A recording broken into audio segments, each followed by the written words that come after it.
꿈꾸는 로봇입니다. 어쩌다 보니 로봇독 3호기를 만들게 되었는데요. 다리 부분을 기어와 링크 형태로 만들어 케이블 길이를 짧게 하고 무게중심을 중간으로 잡기 위해 모터를 중심으로 모았습니다. 또한 발을 내디딜 때마다 관성으로 인한 힘을 덜 받게 하기 위함도 있고, 현재 존재하는 대부분의 사족보행 로봇들이 링크형이나 벨트로 구성되어 있습니다. 처음에는 수평으로 기어를 구성하였었는데요. 너무 길다 보니 로봇의 몸체가 길어져 수직형으로 배열을 하였습니다. 이 과정에서 많은 시간이 소요되었고, 수평형으로 만들어진 몸체 부분을 새로 구성해야 하는 작업이 필요했습니다. 이번에도 역시 3D 프린트를 구동시켜서 직접 설계를 하고 만든 프린트물로 제작하였지만, 로봇독 1, 2호기와 다르게 좀 더 기계적 요소가 추가적으로 들어가다 보니 설계 수정이 여러 차례 있었습니다. 몸체 연결부를 길쭉하게 제작하여 내부에 부품을 많이 들어가게 만들려고 했으나 3D 프린트의 베드 길이가 18×18cm이다 보니 길이 제한에 의해 만드는 것에 어려움은 존재하였습니다.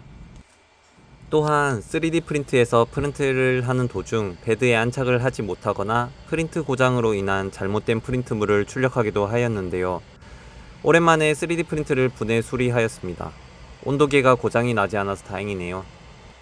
화면에서 보기와 같이 생각보다 프린트가 더 잘 되는 것을 볼 수 있습니다. 로보티지사의 AX12 모터를 12개를 중고로 A급을 구하게 되었는데요. 이것이 3호기를 만들게 된 계기이기도 합니다. 그러다 보니 모터에 대해 ID가 초기 설정이 모두 1로 설정이 되어 있기 때문에 다이나믹 셀 위저드를 통해서 각각의 모터에 ID를 부여하는 과정을 진행합니다.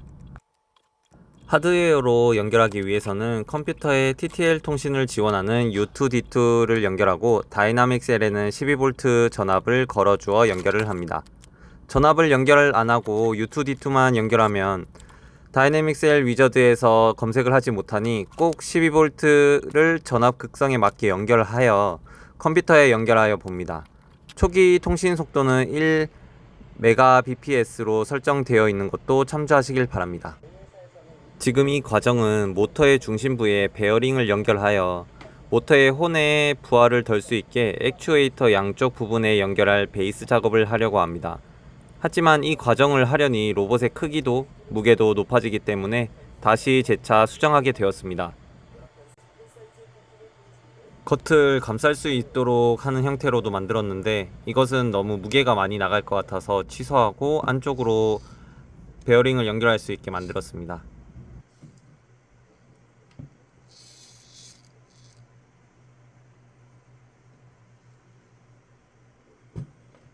AX12 모터의 상부 측에는 연결할 수 있는 베이스가 없어서 특수 제작하여 4군데 모두 설치하기로 하였습니다.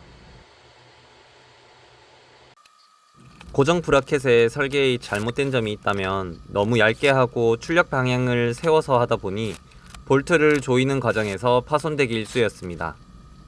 그래서 인두기를 활용하여 파손된 부위를 녹여 재차 붙이는 작업도 진행하였습니다. 로보티즈사의 AX12 모터의 장점이 있다면 모듈 형태로 해당 모터가 고장나면 그 모터만 따로 떼어서 교체하여 동작할 수 있는 점인데요. 그러다 보니 해체하는 과정이라든지 수리를 위한 과정에 최대한 방해가 없도록 설계하는 것이 중요했습니다. 무엇보다 드라이버가 잘 들어가야 한다는 점이죠. 머리부와 꼬리부를 출력하였습니다. 베어링이 연결된 장면입니다. 하지만 로봇이 튼튼하기는 하겠지만 모터가 버티는 부하가 적기 때문에 무게를 줄이는 것이 우선적이었습니다. 힘들게 제작 설계에 프린트한 부속품들을 떼어내고 단순화시킵니다. 앞쪽 머리에는 라즈베리 파이 카메라가 연결되어 로봇의 눈 역할을 하는 베이스를 제작하였고, 뒤에는 꼬리 형태로 스위치를 연결하여 로봇의 전원을 연결할 수 있게 하였습니다. 특히 라즈베리 파이 카메라가 의도된 대로 연결이 잘 되었을 때 쾌감이 있었습니다. 카메라가 흔들리지 않게 M2 볼트를 이용하여 4군데 볼트를 연결하고 파손을 막기 위해 카메라 커버를 연결합니다. 드라이버가 잘 들어갈 수 있게 볼트 연결할 수 있는 부분을 상부에다가 설계하였고, 카메라 렌즈부에 방해가 없도록 렌즈부에는 큰 홀을 뚫어 앞을 내다볼 수 있게 하였습니다. 만약 옆에 연결을 할 수 있게 한다면 드라이버가 볼트에 연결할 때 모터의 간섭을 받아 어려울 수 있기 때문입니다. 카메라가 최종적으로 부착된 장면이고요. 라즈베리 파이는 3B 플러스 구형 모델을 사용하였고요. 예전에 스팟 마이크로를 만들 때 쓰던 부품을 떼어 부착하였습니다. 그리고 앞으로 로봇에 들어갈 나머지 전자부품들을 모두 부착하여 보였습니다. 로봇의 길이도 그렇고 어깨 쪽 모터가 몸체 안에 있다 보니 전자부품이 들어갈 공간이 생각보다 적어서 디자인을 생각했던 커버의 오목한 허리부를 평평하게 만들어서 부속품이 그나마 많이 들어가게 하였습니다. 이상 꿈꾸는 로봇이었습니다.